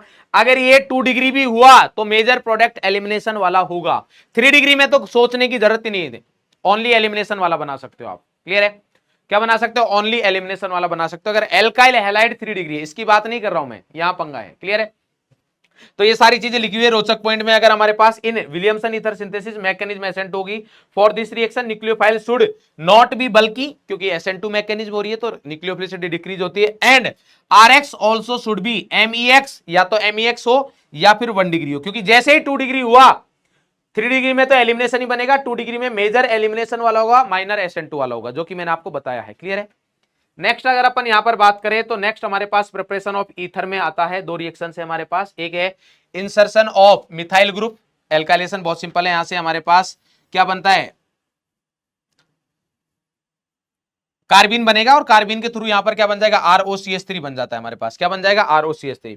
एल्काइल एलाइड में ये RX के साथ अगर मोइस्ट Ag2 है, यहां पर मॉइस्चर है तो ROH बन जाता है, अगर ड्राई H2 Ag2 ले लिया तो यहां पर क्या बन जाता है हमारे पास, ईथर बन जाता है। अब आती है हमारे पास इसकी केमिकल प्रॉपर्टीज। तो केमिकल प्रॉपर्टीज में एक थ्योरेटिकल पॉइंट है हमारे पास कि अगर ईथर को एयर वगैरह में लाइट के प्रेजेंस में रख दिया जाए तो ये पेरोक्साइड में कन्वर्ट हो जाता है। किसमें कन्वर्ट हो जाता है, पेरोक्साइड में। अगर आपको ये पता लगाना है कि ईथर में पेरोक्साइड प्रेजेंट है या नहीं है तो उस चीज का कैसे पता लगाओगे, we can identify the presence of peroxide by reacting with potassium thiocyanide, KCNS के साथ रिएक्शन करवा सकते हैं। अगर इसने रेड पीपीटी बनाई दैट मींस पेरोक्साइड प्रेजेंट है, अगर रेड पीपीटी नहीं बनी तो इसका मतलब पेरोक्साइड एब्सेंट है। क्लियर है। नेक्स्ट आती है हमारे पास, ये बहुत बहुत बहुत very very very important reaction है ईथर की, HX के साथ रिएक्शन। किसके साथ हो रही है हमारे पास, HX के रिएक्शन। तो एक बात ध्यान रखिएगा, अभी थोड़ी देर पहले भी अपन ने बात की थी जब RMGX की बात कर रहा था मैं, तो वापस बात करूंगा। अब देखिए हमारे पास, पहले इधर देखेंगे हमारे पास जब बात करेंगे, ROR-HH के साथ रिएक्शन हुई हमारे पास, तो यहां पर क्या बनेगा, ये H प्लस आएगा, RO यहां पर कैटायन बन गया। अब ये कैटायन बनने के बाद, कैटायन मतलब ऑक्सीजन के ऊपर पॉजिटिव चार्ज आ गया, तो अब यहां से जो मैकेनिज्म वो SN1 भी हो सकती है और SN2 भी हो सकती है, SN1 और SN2 हो सकती है। क्लियर है। ये जितना अच्छा एसिड होगा उतनी रेट ऑफ रिएक्शन ज्यादा रहेगी, इसलिए हमारे पास रिएक्टिविटी जो है HI की ज्यादा, then HBr, then HCl, HF तो यहां काम ही नहीं आता है। क्लियर है, क्योंकि ईथर बहुत ज्यादा रिएक्टिव है नहीं, तो वो तो जितना अच्छा एसिड होगा इसलिए रिएक्शन हो जाती है। क्लियर है। अब यहां पर आता है कि सर ये आपने बोल तो दिया कि SN1 होगी या SN2 होगी, हमें कैसे पता चलेगा मैकेनिज्म SN1 होगी या SN2 होगी, तो बहुत ही सिंपल तरीका है। अगर कोई सा भी R और R डैश में से अगर कोई भी एक 3 डिग्री हुआ, 3 डिग्री 2 डिग्री की बात नहीं कर रहा हूं, 3 डिग्री हुआ तो मैकेनिज्म SN1 होगी, अदरवाइज SN2। तो if one of them R और R डैश और बोथ आर 3 डिग्री तो SN1, if none of them is 3 degree तो SN2। अगर कोई भी 3 डिग्री नहीं है तो SN2, अदरवाइज अगर कोई एक भी 3 डिग्री हुआ तो वहां पर मैकेनिज्म कौन सी होगी, SN1। क्लियर। अब यहां पर ध्यान देंगे, हमारे पास कुछ पॉइंट्स है इंपॉर्टेंट इस रिएक्शन के रिगार्डिंग थी। अगर HX को एक्सेस में ले लिया then formed alcohol can react with HX, तो एल्कोहल जो बना है वो वापस से किसके साथ रिएक्ट करेगा, क्योंकि हमारे पास दो प्रोडक्ट बन रहे हैं यहाँ पर, ROH और R-X, यहां पर भी RX और R-OH। तो R-X तो एल्काइल हैलाइड में कन्वर्ट हो गया, बट जो एल्कोहल बनेगा वो भी वाटर के HX के साथ रिएक्ट कर सकता है अगर HX आपके साथ एक्सेस में हुआ। क्लियर है। बट ध्यान रखना वो ऐसा एल्कोहल होना चाहिए जो रिएक्ट करे, अगर जैसे फिनोल है तो फिनोल तो HX के साथ रिएक्ट करेगा ही नहीं। क्लियर है। तो convert into RX if possible, if possible मतलब फिनोल के केस में पॉसिबल नहीं होगा। रोचक पॉइंट ये कि हमारे पास इफ SN2 देन एल्काइल, अगर हमारे पास मैकेनिज्म SN2 होती है, मान लिया मैंने कि SN2 हो रही है, तो उस वाले केस में हमारे पास यहां पर जो न्यूक्लियोफाइल है वो कौन है, न्यूक्लियोफाइल कौन रहेगा, X माइनस। X माइनस क्या है, न्यूक्लियोफाइल। तो न्यूक्लियोफाइल उस एलाइड के उस R के पास जाएगा जहां हिंड्रेंस कम है, क्योंकि मैकेनिज्म कौन सी हो रही है, SN2। तो if SN2 then alkyl halide small r का बनेगा, क्योंकि वहां हिंड्रेंस कम है। क्लियर है। और अगर SN1 हुई तो उस वाले केस में एल्काइल एलाइड बल्कि R का बनेगा, क्योंकि फिर X माइनस उस R के पास जाएगा जहां स्टेबल कार्बोकेटाइन बनेगा और वो बल्कि का बनेगा। क्लियर है। अब आती है हमारे पास इसकी रिएक्शंस में, यहां पर बात करूं मैं तो कुछ इंपॉर्टेंट रिएक्शंस है। यहां पर अगर देखोगे तो H आया यहां पर, यहां पॉजिटिव चार्ज। अब इनमें से कोई सा भी कार्बोकेटाइन नहीं बन सकता है, तो यहां भी कोई रिएक्शन नहीं होगी, यहां भी कोई रिएक्शन नहीं होगी, यहां भी कोई रिएक्शन नहीं होगी। क्यों, क्योंकि ये ब्रेडेट्स रूल को फॉलो नहीं करेगा, क्योंकि ब्रेडेट्स रूल के अकॉर्डिंग ये कार्बन sp2 हाइब्रिड नहीं हो सकता है, क्योंकि इसका रिंग का साइज 8 मेंबर से ज्यादा नहीं है। तो उस वाले केस में यहां पर ना तो ये कार्बोकेटाइन बन सकता ना ये, तो इन तीनों केस में हमारे पास यहां पर रिएक्शन नहीं होगी। क्लियर। लास्ट रिएक्शन आती है हमारे पास हाइड्रोलाइसिस ऑफ ईथर। तो ईथर का अगर आप हाइड्रोलिसिस करोगे तो उस वाले केस में हमारे पास क्या होगा कि ईथर के हाइड्रोलिसिस में हमारे पास क्या बनेगा, ये बहुत इंपॉर्टेंट है जो मैंने RMGX में बताया कि अगर आप ईथर का हाइड्रोलिसिस करा रहे हो तो अगर हमारे पास है ईथर कौन सा, एलिफेटिक, तो aliphatic ether sorry acyclic ether है, तो एसाइक्लिक ईथर सिर्फ और सिर्फ अगर उसका हाइड्रोलिसिस करा रहे हो तो वो SN1 मैकेनिज्म के थ्रू ही हो सकता है, यानी कि एसिडिक मीडियम में। बेसिक मीडियम में नहीं होगा, बेसिक मीडियम में ROR एलिफेटिक वाला जो है, सॉरी एसाइक्लिक वाला रिएक्ट नहीं करेगा। हाँ, अगर हमारे पास क्या हुआ, साइक्लिक हुआ जैसे इपॉक्साइड वगैरह, तो वो अपन ने कर रखा है। तो अगर बेसिक या न्यूट्रल मीडियम हुआ तो SN2 मैकेनिज्म जो अपन RMGX में पढ़ा, और अगर एसिडिक मीडियम है तो SN1। तो यहां पर लिख रखा है कि acidic hydrolysis of ether will be done by SN1 mechanism. और अगर हमारे पास कौन सा रहता है, बेसिक रहेगा, तो बेसिक में जो एसाइक्लिक वाला है वो तो रिएक्ट करेगा नहीं, सिर्फ साइक्लिक करेगा। तो एसाइक्लिक ईथर का हाइड्रोलाइसिस ओनली एसिडिक मीडियम में होगा, पॉसिबल है, बेसिक में नहीं, जो कि मैंने आपको अभी बताया है कि एसिडिक हाइड्रोलिसिस, मतलब सॉरी एसाइक्लिक ईथर का अगर हाइड्रोलिसिस करना है तो वो सिर्फ और सिर्फ एसिडिक मीडियम में पॉसिबल है। और एसिडिक में हमेशा चाहे साइक्लिक हो चाहे एसाइक्लिक हो, कौन सी मैकेनिज्म होगी, SN1। यानी कि अगर एसिडिक मीडियम दे रखा है तो SN1 मैकेनिज्म, और अगर बेसिक या न्यूट्रल दे रखा है तो SN2, और वो भी सिर्फ किसका, साइक्लिक वाले का। क्लियर, ऑलरेडी अपन RMGX में की हुई है रिएक्शन। अब आता है हमारे पास फिनॉल।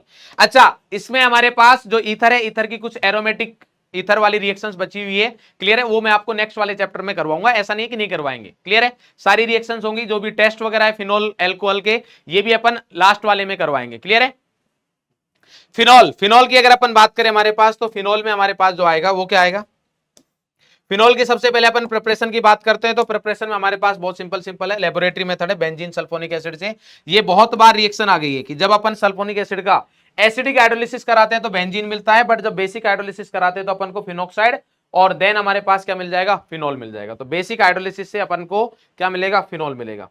नेक्स्ट हमारे पास रिएक्शन है कौन सी, फ्रॉम डाइएजोनियम सॉल्ट, बहुत इंपॉर्टेंट है ये वाला जो आपके पास दिख रहा है। ये मान के चलिए आपके जेई मेंस में यहां से एक ना एक क्वेश्चन जो बच्चे देख रहे हैं उनके आने वाला है शिफ्ट में। जनवरी फर्स्ट अटेम्प्ट में यहां से एक ना एक क्वेश्चन आएगा किसी ना किसी शिफ्ट में, कम से कम एक है, मतलब ऐसा भी हो सकता है एक शिफ्ट में नहीं 5 शिफ्ट में आ जाए, कम से कम एक शिफ्ट में आएगा ही आएगा क्वेश्चन। मतलब ये स्लाइड में आप में से किसी ना किसी एक बच्चे के शिफ्ट में क्वेश्चन आने वाला है, साथ ही साथ में अप्रैल अटेम्प्ट होगा वहां पर भी आने वाला है। क्लियर है। बेंजीन डाइजीनियम सॉल्ट, बेंजीन डाइजीनियम सॉल्ट बनाते कैसे हमारे पास, पहले तो मान लीजिए हमारे पास नाइट्रोबेंजीन हुआ, क्या हुआ हमारे पास, नाइट्रोबेंजीन हुआ। नाइट्रोबेंजीन अपन यहां, ये हमारे पास है, अगर मेरे पास नाइट्रोबेंजीन हुआ तो मैं इसका रिडक्शन करा सकता हूं NO2, अगर मैं इसका रिडक्शन कराऊं SN प्लस HCl वगैरह के साथ, ये अपन एमाइन वाले चैप्टर में पढ़ेंगे, SNHCl हुआ या फिर Fe प्लस HCl हुआ। आप कमेंट करके मुझे बता सकते हो कि SNHCl और FeHCl में से कौन अच्छा, यहां पर कौन बेटर रिड्यूसिंग एजेंट रहेगा। एनसीईआरटी में ये लाइन दी हुई है, क्लियर है। और कमेंट करके बताइए, एमाइन वाले चैप्टर में अपन डिस्कस करेंगे। H2Ni वगैरह हुआ तो अगर ये रहते हैं हमारे पास तो ये किस में कन्वर्ट कर देंगे, इसको कर देंगे NH2 में। और ये अब है aromatic 1 degree amine, aromatic 1 degree amine की रिएक्शन अगर मैं NaNO2HCl के साथ कराता हूं, NaNO2HCl के साथ कराऊं तो हमारे पास डाइजीनियम सॉल्ट बनता है। बट इंपॉर्टेंट बात यह है कि यहां पर जो टेम्परेचर है वो 0 से 5 डिग्री ही होना चाहिए, क्योंकि जब मैंने एल्कोहल का प्रिपरेशन मेथड पढ़ाया था तभी स्टार्टिंग में पहली रिएक्शन यही थी कि अगर एलिफेटिक है तो अनस्टेबल होता है, एरोमेटिक वाला तब स्टेबल रहेगा जब टेम्परेचर 0 से 5 यानी कि 273 से 278 केल्विन तक है। क्लियर है। अब ये भाई साहब जो है इसमें N2 लिविंग ग्रुप है, जो कि दुनिया का सबसे one of the best leaving group है, इसलिए ये तुरंत रिएक्ट करता है हमारे पास। और जब यहां पर रिएक्शन होती है तो उस रिएक्शन के लिए अब आप देखोगे हमारे पास कि क्या क्या हो रखा है यहां पर, कि ये हमारे पास अलग अलग दे रखे हैं, KI के साथ होगा, यहां पर हमारे पास सारी रिएक्शन दे रखी है। ये दोनों रिएक्शंस बहुत इंपॉर्टेंट है कि हमारे पास H3PO2 के साथ कराएंगे तो बेंजीन बनता है, और एल्कोहल के साथ करवाएंगे तो बेंजीन बनता है। और जो यहां पर ले रखे हैं उनका ऑक्सीडेशन, यहां H3PO2 से H3PO3 बन गया, एल्कोहल से एल्डिहाइड बन गया। क्लियर है, सारी रिएक्शन दे रखी है हमारे पास। कॉपर की अगर ऑक्सीडेशन नंबर ऐसे ही सिखाया था मैंने आपको, गटर में चला गया तो उसको गटरमान रिएक्शन बोलते हैं, और अगर कॉपर का ऑक्सीडेशन नंबर +1 है तो उसको सैंडमेयर रिएक्शन बोलते हैं। क्लियर है। अब आता है हमारे पास नेक्स्ट इसके प्रिपरेशन में हमारे पास लास्ट प्रिपरेशन मेथड से, ये इंडस्ट्रियल मेथड से, ये कौन से हमारे पास 3 मेथड आएंगे इंडस्ट्रियल, ये दोनों, और लास्ट में हमारे पास क्यूमीन वाला है वो भी इंडस्ट्रियल मेथड है। रसिंग प्रोसेस हमारे पास बेंजीन की रिएक्शन अगर HClO2 के साथ Cu2Cl2 कराते हैं, Cl और H2 के साथ रिएक्शन कराएंगे तो यहां पर क्या बन जाएगा हमारे पास फिनॉल। क्लियर है। डाउज प्रोसेस नॉर्मली तो हमारे पास ये रिएक्शन देता नहीं है, बट अगर हाई टेम्परेचर अपन रखे तो हमारे पास यहां पर क्या बन जाएगा, फिनॉल बन जाएगा। क्लियर है। ये जो रिएक्शन है ये हमारे पास क्या नहीं है, ये इंडस्ट्रियल मेथड नहीं है। ये अगर बेंजीन का जब मैंने हाइड्रोकार्बन पढ़ाया था तब भी बताया था, अगर बेंजीन का ऑक्सीडेशन करा रहे हैं अपन 300 डिग्री सेंटीग्रेड पर करवाएंगे हमारे पास तो क्या बनेगा, फिनॉल। बट अगर 450 डिग्री सेंटीग्रेड पर करवा दिया तो मैलिक एनहाइड्राइड बनता है। क्या बनता है, मैलिक एनहाइड्राइड। क्लियर है। ये बहुत इंपॉर्टेंट रिएक्शन है, कौन सा? प्रिपरेशन। ये भी इंडस्ट्रियल मेथड ही है, ये भी कौन सा है? इंडस्ट्रियल। तो इसमें जो आपसे पूछा जाता है, एक तो इसका इंटरमीडिएट पूछा जाता है, तो इंटरमीडिएट क्या रहेगा हमारे पास? Cumene hydroperoxide. क्लियर है? मैकेनिज्म अपन यहां पर नहीं कर सकते हैं, बट जो जो इंपॉर्टेंट पॉइंट है सारे मैं आपको बता दूंगा। तो ये हमारे पास क्यूमीन हाइड्रोपेरोक्साइड है। जब आप इसकी रिएक्शन करवाते हो आगे चल के, तो यहां पर ये वाला जो H है ये प्रोटोनेट होगा और यहां पर पॉजिटिव चार्ज आके यहां से निकलता है। अब ये यहां से निकलता है ऑक्सीजन के ऊपर पॉजिटिव। अब यहां से कोई एक एल्काइल ग्रुप माइग्रेट हो, तो माइग्रेट कौन सा ग्रुप होगा? जिसकी इलेक्ट्रॉन डेंसिटी ज्यादा है। तो यहां से बेंजीन, एराइल की ज्यादा माइग्रेटिंग पावर होती है कंपेयर टू एल्काइल के, तो बेंजीन जाएगा। बट बेंजीन में भी अगर एक से ज्यादा ऑप्शन हुए तो वो वाला बेंजीन रिंग जाएगी जिस पर इलेक्ट्रॉन डेंसिटी ज्यादा है। तो जिस ग्रुप का माइग्रेशन होगा उसका माइग्रेशन डायरेक्टली बता रखा है कि माइग्रेशन जो है इलेक्ट्रॉन डेंसिटी डायरेक्टली प्रोपोर्शनल है। यहां पर माइग्रेशन किसका हुआ है? बेंजीन रिंग का। तो फिनोल किसका बना है? बेंजीन का। मतलब जो ग्रुप माइग्रेट होगा उसका फिनोल और बाकी का कीटोन बनेगा। तो यहां पर आपको ब्रह्म ज्ञान लिखा हुआ है कि डायरेक्टली भी आप, ये बड़ी से बड़ी रिएक्शन है और आप इसको डायरेक्टली कर सकते हो कि अगर जिस ग्रुप का माइग्रेशन होगा उसको फिनोल और जिसका रिमेनिंग का क्या बना देंगे अपन? कार्बोनिल कंपाउंड, यानी कि कीटोन बन जाएगा। क्या बन जाएगा? कीटोन। क्लियर है? तो बहुत इजीली, बहुत सिंपल वे में आप ये रिएक्शन कर सकते हो। ये चीज अपन ने मैकेनिज्म पढ़ के सीखी है। क्लियर? तो जिनको मैकेनिज्म आती है उनको ये बात समझ में आ रही होगी। अब आती है फिजिकल प्रॉपर्टीज। तो फिनोल कलरलेस होता है, क्रिस्टलाइन सॉलिड होता है, हाइग्रोस्कोपिक होता है, soluble in H2O, less than alcohol, because general alcohol की अगर बात करें उसमें कार्बन कम होते हैं, फिनोल में ज्यादा होते हैं। क्लियर है? It attains pink colour on exposure of air and light. Clear है? और पॉइजनस होता है नेचर में, बट एंटीसेप्टिक की तरह यूज होता है। पिंक कलर किसकी वजह से आता है? पिंक कलर आता है हमारे पास अगर भाई साहब कुछ ऐसा प्रोडक्ट बन जाता है, एयर के कॉन्टेक्ट में आके हमारे पास कुछ ऐसा प्रोडक्ट बनाता है। क्लियर है? कंजुगेटेड डाई ऑन या डाइकीटोन बोल सकते हैं अपन। अब आती है इसकी केमिकल रिएक्शंस। तो केमिकल रिएक्शन में लिटमस पेपर टेस्ट देता है, जैसा कि मैंने आपको बोला कि एल्कोहल नहीं देता है। एसिड की तरह काम करेगा तो react with metals and give H2 gas, जैसे हमारे पास एल्कोहल दे रखा है, एल्कोहल से तो ज्यादा एसिडिक रहता है। अब अपन इसके आगे की रिएक्शन पढ़ेंगे, उसके लिए अपन को पढ़ना है कार्बीन। तो कार्बीन जो होता है भाई साहब, कार्बीन क्या होता है?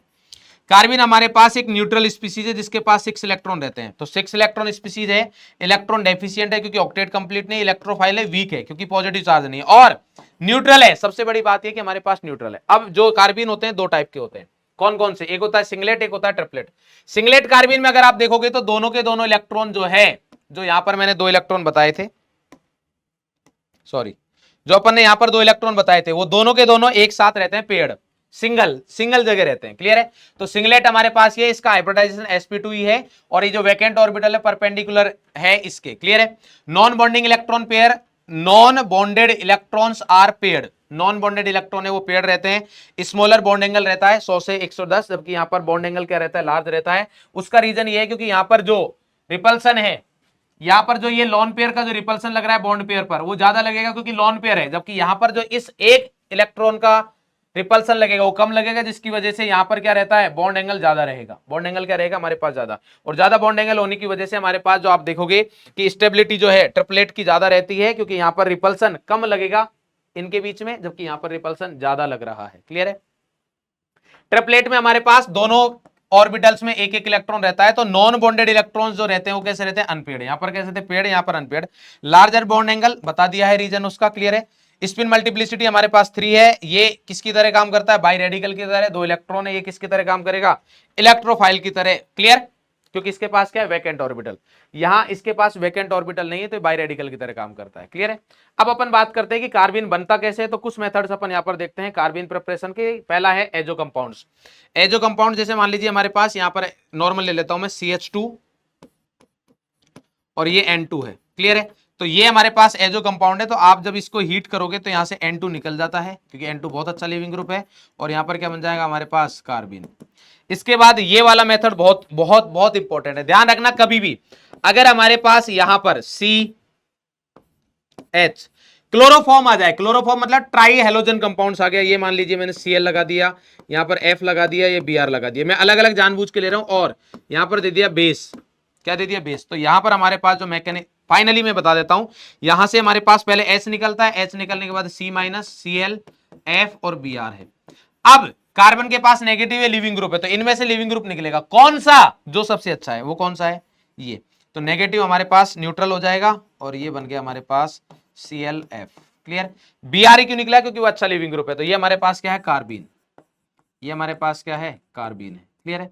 अब अपन बात करते हैं इसकी रिएक्शन की। तो रिएक्शन हमारे पास पहली रिएक्शन आती है आरटीआर, रेमर्टिमान रिएक्शन, कि जब अपन फिनोल की रिएक्शन क्लोरोफॉर्म प्लस क्यूएच, क्लोरोफॉर्म केएच किसका मटेरियल है, कार्बिन का, किसका मटेरियल है, कार्बिन का। तो कार्बिन इसका इंटरमीडिएट होता है इस रिएक्शन का, और हमारे पास जो प्रोडक्ट बनता है मेजर, ये हमारे पास मेजर है कौन सा, सैलिसैल्डिहाइड या 2 हाइड्रोक्सी बेंजल्डिहाइड। यहां पर अगर सेम अपन ये वाला प्रोडक्ट ले लेते हैं, मतलब पैरा अगर बुक कर दिया जाए तो उस वाले केस में हमारे पास ऑर्थो ये बन जाएगा। अगर पैरा को बुक कर दिया, ऑर्थो को बुक कर दिया जाएगा तो पैरा वाला भी बन जाएगा। क्लियर है। इसमें जेई एडवांस में शायद 2018 या 2013-14 में क्वेश्चन आया हुआ है, जहां पर पैरा पर मिथाइल ग्रुप दे रखा है। क्लियर है। और उसमें एक साइड प्रोडक्ट पूछा है जो बहुत कम बनता है, वो कौन सा है, CHClCl। इसका हाइड्रोलिसिस नहीं हो पाता क्योंकि हिंड्रेंस बहुत ज्यादा है। यहाँ पर SN2 रिएक्शन में अपन बोला था कि अगर कोई कार्बन 1 डिग्री भी है और उसके जस्ट पास वाला कार्बन 4 डिग्री है तो उसका हाइड्रोलिसिस नहीं हो पाता है। उसका क्या नहीं हो पाएगा, हाइड्रोलिसिस नहीं हो पाएगा, क्योंकि यहाँ पर जो रहता है ये हमारे पास कुछ इस तरीके का रहेगा। क्लियर है, हिंड्रेंस की वजह से। तो ये सारी चीजें हैं हमारे पास। अब इसके कुछ इंपॉर्टेंट पॉइंट्स है, क्योंकि बहुत इंपॉर्टेंट रिएक्शन है तो रोचक पॉइंट्स हमारे पास है। इस रिएक्शन का जो आरडीएस है वो है फॉर्मेशन ऑफ कार्बिन का फॉर्मेशन जो होता है, इंटरमीडिएट कार्बिन होता है, न्यू कार्बन कार्बन बॉन्ड बनता है जो CHO वाला बन रहा है। इलेक्ट्रोफिलिक एरोमेटिक सब्स्टिट्यूशन का एग्जांपल है electron withdrawing group at phenol. अगर फिनोल पर इलेक्ट्रॉन विड्रॉइंग ग्रुप हुआ तो रेट ऑफ रिएक्शन या प्रोडक्ट यील्ड कम हो जाएगा, क्योंकि न्यूक्लियोफाइल जो है वो, जो फिनोल है बेंजीन, वो न्यूक्लियोफाइल का काम कर रहा है। अगर इलेक्ट्रॉन विड्रॉइंग ग्रुप लगा तो न्यूक्लियोफिलिसिटी क्या हो जाएगी, कम, जिससे कि प्रोडक्ट की यील्ड क्या हो जाएगी, कम। बेंजीन ये रिएक्शन नहीं देता है, उसका रीजन यही है क्योंकि बेंजीन की न्यूक्लियोफिलिसिटी कम है। बेंजीन की न्यूक्लियोफिलिसिटी क्या है, कम है। फिनोल इसलिए दे पा रहा है क्योंकि वहां पर फिनॉक्साइड आयन बनता है। क्या बनता है, फिनॉक्साइड आयन, तो उसकी न्यूक्लियोफिलिसिटी ज्यादा है। बेंजीन की न्यूक्लियोफिलिसिटी कम है, साथ ही साथ में हमारे पास कार्बिन भी क्या है, वीक इलेक्ट्रोफाइल, इस रिएक्शन नहीं दे पाता।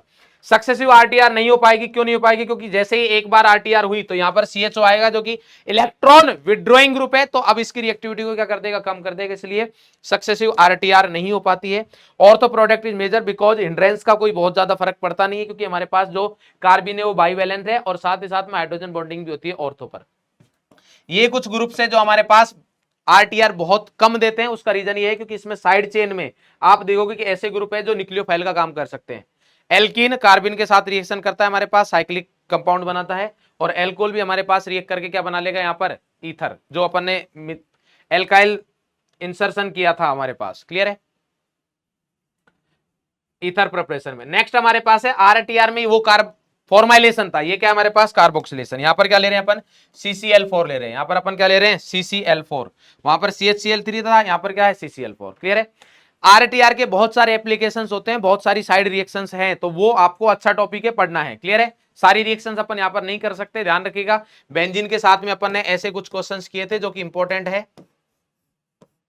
अकेला इसका भी अपन ने किया था, जहां पर अपन ने देखा था कि हमारे पास कार्बन का जो एनायन है वो अटैक ना करके कार्बन कार्बन डबल बॉन्ड से अटैक होता है। उसका रीजन सारी चीजें अपन ने एक्सप्लेन की हुई है, तो वो इंपॉर्टेंट पैरामीटर्स है। क्लियर है। नेक्स्ट आते हैं हमारे पास Kolbe Schmitt reaction. Kolbe Schmitt reaction से अपन यहां पर एस्पिरिन बनाते हैं, जो कि बहुत इंपॉर्टेंट कंपाउंड है। तो ध्यान से देखेंगे हमारे पास कि जब CO2 की रिएक्शन NaOH के साथ कराते हैं फिनोल, तो उसको रिएक्शन, उस रिएक्शन को बोलते हैं अपन कोल्बे सिमिट रिएक्शन। क्या बोलते हैं, कोल्बे सिमिट। इसके रोचक पॉइंट है, अगर if we use NaOH then ortho product is major, जो कि यहां पर दिख रहा है। बट अगर मैं KOH यूज करता हूं तो उस वाले केस में हमारे पास ऑर्थो प्रोडक्ट मेजर नहीं होगा, उस वाले केस में पैरा मेजर होगा। क्यों, क्योंकि जब Na रहता है इसका साइज कम रहता है, यहां पर चिलेट रिंग बन जाती है जो कि स्टेबल है, बट K का साइज बड़ा रहता है तो चिलेट रिंग नहीं बन पाती है हिंड्रेंस की वजह से, और उस वजह से हमारे पास क्या होता है, पैरा प्रोडक्ट मेजर होता है। तो इंपॉर्टेंट है, ये चीज भी आई हुई है एग्जाम में। क्लियर है। नेक्स्ट आता है हमारे पास रिएक्शन ऑफ बेंजीन रिंग में नाइट्रेशन। नाइट्रेशन की अगर मैं बात करूं हमारे पास, तो अगर फिनोल की रिएक्शन में कराता हूं HNO3 प्लस H2SO4 के साथ, तो हमारे पास यहां पर OH का कौन सा इफेक्ट है, प्लस M। तो प्लस M है तो ऑर्थो एंड पैरा पर जाएगा, ऑर्थो एंड पैरा पर बना। इंट्रामोलिकुलर हाइड्रोजन बॉन्डिंग हो रही है यहां पर, इसलिए मेजर है ऑर्थो वाला, क्योंकि NO2 के साथ इंट्रामोलिकुलर हाइड्रोजन बॉन्डिंग। अब इसके ये जो प्रोडक्ट है दोनों इंपॉर्टेंट है, क्योंकि इंट्रामोलिकुलर हाइड्रोजन बॉन्डिंग हो रही है, यहाँ पर इंटरमोलिकुलर हाइड्रोजन बॉन्डिंग हो रही है। तो इंटरमोलिकुलर हाइड्रोजन बॉन्डिंग और इंट्रा में से स्ट्रॉन्ग जो होता है वो इंटरमोलिकुलर हाइड्रोजन बॉन्डिंग रहता है। इसी वजह से हाइड्रोजन बॉन्डिंग इंटर ज्यादा है इंट्रा से, बॉइलिंग पॉइंट इंटर का ज्यादा रहेगा, यानी कि पैरा वाले का। और वोलेटाइल, जिसका बॉइलिंग पॉइंट ज्यादा, वो वोलेटाइल का रहेगा हमारे पास कम, तो पैरा वाला कम रहता है। क्लियर है। नेक्स्ट आता है हमारे पास पिक्रिक एसिड अगर बनाना है। इंपॉर्टेंट है कि अगर जब मैं डाइल्यूट HNO3 के साथ रिएक्शन करवा रहा हूं, या अपन यहां पर HNO3 प्लस H2SO4 करा रहे, तो ऑर्थो एंड पैरा बन रहे हैं। बट अगर मैं कंसंट्रेट HNO3 के साथ कराता हूं तो मेरे पास पिक्रिक एसिड बनेगा। बट साथ ही साथ में हमारे पास ये प्रोडक्ट बनता है जो कि ये मेजर क्वांटिटी में रहता है, ये माइनर में रहता है। और हमारा मेन मोटिव था कि पिक्रिक एसिड बनाना है, तो इसके लिए अच्छा मेथड नहीं है। क्यों? क्योंकि HNO3 एक ऑक्सीडाइजिंग एजेंट है और फिनोल का ऑक्सीडेशन कर देता है। तो फिनोल के ऑक्सीडेशन को बचाने के लिए हमारे पास एक तरीका है कि फिनोल के पास अपन इलेक्ट्रॉन डेंसिटी कम कर दे तो इलेक्ट्रॉन लिबरेट इजीली नहीं होंगे, मतलब ऑक्सीडेशन इजीली नहीं हो पाएगा। तो पहले अपन इसका करते हैं सल्फोनेशन। तो जब मैं सल्फोनेशन करूंगा तो हमारे पास क्या होगा, SO3H आ जाएगा। अब इसका माइनस है में तो बेंजीन रिंग पर इलेक्ट्रॉन डेंसिटी कम होगी। अब मैं कंसंट्रेट HNO3 की रिएक्शन कराऊंगा तो अब हमारे पास पिक्रिक एसिड बन जाएगा जो कि बढ़िया यील्ड में होगा। क्लियर है? डीसल्फोनेशन बहुत इजीली हो जाता है, लास्ट चैप्टर में भी बताया मैंने। क्लियर है? नेक्स्ट आता है हमारे पास यहां पर बेंजीन रिंग की जो रिएक्शन है वो हमारे पास आती है सल्फोनेशन। सल्फोनेशन में अगर बात करें हमारे पास, तो जब अपन H2SO4 के साथ रिएक्शन कर रहे हैं, अगर टेम्परेचर कम है तो सर्दियों में मतलब अपन ऐसा है कि अगर मान लीजिए कोई फंक्शन वगैरह हो रहा है तो पास पास रहना चाहते हैं, जैसे मान लीजिए शादी वगैरह हो रही है, जितने भी कजिन है सब एक साथ आ गए भाई एक रजाई में, जिससे सर्दी ना लगे, है ना। बट वहीं पर अगर गर्मी हो तो लोग दूर दूर रहना चाहते हैं, तो अगर टेम्परेचर ज्यादा है तो OH और SO3H पैरा वाला मेजर रहेगा, अगर लो टेम्परेचर है तो हमारे पास पास पास में रहेंगे, यानी कि ऑर्थो वाला मेजर रहेगा। क्लियर है? नेक्स्ट हमारे पास यहां पर आता है फ्रेडेल क्राफ्ट रिएक्शन। तो फ्रेडेल क्राफ्ट रिएक्शन में जो इंपॉर्टेंट पॉइंट है वो सबको पता है कि हमारे पास, अगर मैं ये बात करूं, हमारे पास FCR रिएक्शन करा रहा हूं, चाहे फ्रेडेल क्राफ्ट एल्काइलेशन कराओ चाहे एसाइलेशन कराओ, RX के साथ कराओ या RC डबल बॉन्ड OX के साथ कराओ, यहां पर लुईस एसिड ले लिया आपने AlCl3। क्लियर? तो यहां पर जो प्रोडक्ट बनेगा वो हमारे पास ऑर्थो एंड पैरा ही बनेगा, ऑर्थो एंड पैरा प्रोडक्ट बनेंगे। क्लियर है?